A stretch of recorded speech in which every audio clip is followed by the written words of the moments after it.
स्वागत हुआ है और इनसे हम बात भी करेंगे। आज क्या यहाँ पे क्या प्रोग्राम थे, आप लोग कैसे सम्मानित किए लोगों को? सभी दर्शकों को मेरा सदर नमस्कार।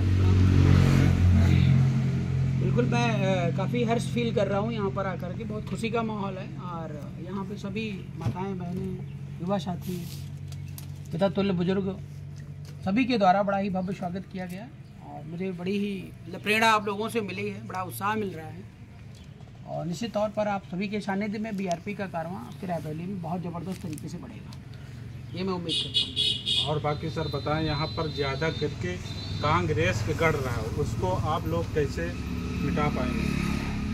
नहीं, कांग्रेस का जो गढ़ रहा है वो कोई गढ़ नहीं है, लोगों को विकल्प नहीं है लोगों के पास, ठीक है, मजबूरी है। जैसे वो कांग्रेस वाले जो है वो दिल्ली में बैठे हुए हैं, तो अब जैसे हम आ गए हैं, लोगों को ये लगता है कि ये बंदा ज़मीन से उठ के दिल्ली कैसे जाएगा, ठीक है।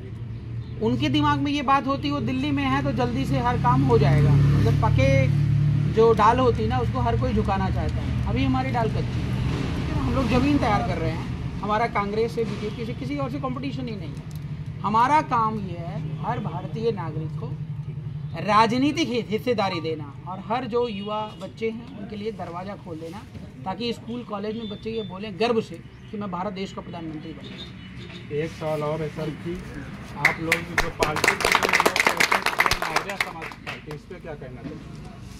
नहीं, जो कहते हैं कि मौर्य समाज की ही पार्टी है वो अज्ञानी है। सबसे पहले वो पार्टी के बारे में जानते ही नहीं। दूसरी बात ये है कि मैं मौर्य हूँ, तो अगर मौर्य को दर्द होता है या कोई परेशानी होती है तो सबसे पहली जिम्मेदारी मेरी बनती है। बिल्कुल। तो मैं इंटरव्यू दे रहा हूँ, अभी मेरे घर से फ़ोन आ जाए तो आपका इंटरव्यू बंद कर दूंगा।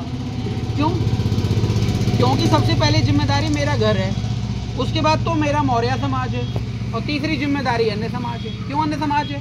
क्योंकि अन्य समाज के लोगों को मैं नहीं कह रहा हूँ मैं तुम्हें दया दिखा दूंगा, मैं ये कह रहा हूँ भैया अपना नेता तैयार करो और हमारे साथ कंधे से कंधा मिला के चलो।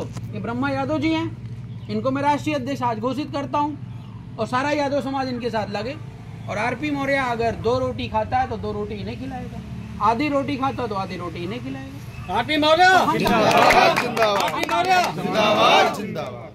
अयोध्या में राम मंदिर बन के तैयार हुआ है, उससे आप खुश हैं कि नाराज हैं?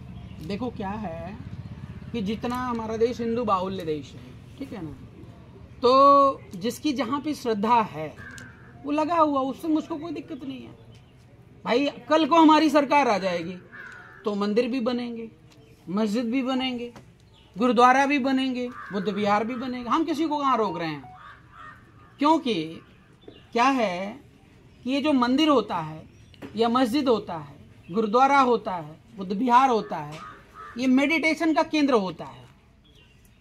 उदाहरण मैं बताऊं, मेरे बड़े भाई साहब बजरंगबली के बड़े पुजारी हैं, लेकिन उनसे बड़ा कर्तव्यनिष्ठ कोई नहीं होगा।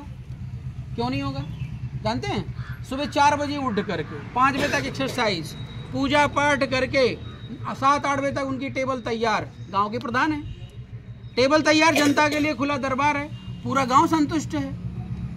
तो जो भगवान में श्रद्धा रखता है वो एक नियमित और संयमित हो जाता है, और जो भगवान में श्रद्धा नहीं रखता है उसको सच्चाई नहीं पता है, या तो उसको सच्चाई पता हो देश दुनिया की वास्तविकता क्या है, तब वो अपने आप को संयमित रख सकता है। अज्ञानी व्यक्ति को अगर कह दो कि भगवान की पूजा पाठ करना बंद कर दो, तो वो बता रहा हूँ कि गाय जानवर बैल की तरह रहेगा, कभी नहाना धोना भी छोड़ देगा वो। और बाकी बहुत लोग कहते हैं कि हमारा बौद्ध धर्म है, हम भगवान को नहीं मानते। ऐसा बहुत तो ये कभी कहते नहीं थे कि हम भगवान को नहीं, वो देखो जो कि हम पाखंड पर विश्वास नहीं करते। नहीं, देखो सबसे पहले इस दुनिया में धर्म एक ही है जो बुद्ध ने दिया। जैसे सूरज है, चमकता है ना, उससे सब प्रकाशित होते हैं, सब प्रकाशित होते हैं ना, वैसे भगवान बुद्ध से पूरा संसार प्रकाशित हो रहा है। अब छोटे छोटे समुदाय में बढ़ गए, उनकी अच्छाइयाँ लेकर के गीता में कुछ और लिख दी गई, रामायण में कुछ और लिख दी गई, और क्या कहते हैं बाइबल में कुछ और लिख दी गई, तो सब निकले तो बुद्ध से ही है, ठीक है ना। लेकिन अब जिसकी जिसमें श्रद्धा है वो खुशी है, तो हमको सही इतिहास हमारा लोगों को नहीं पढ़ाया गया है।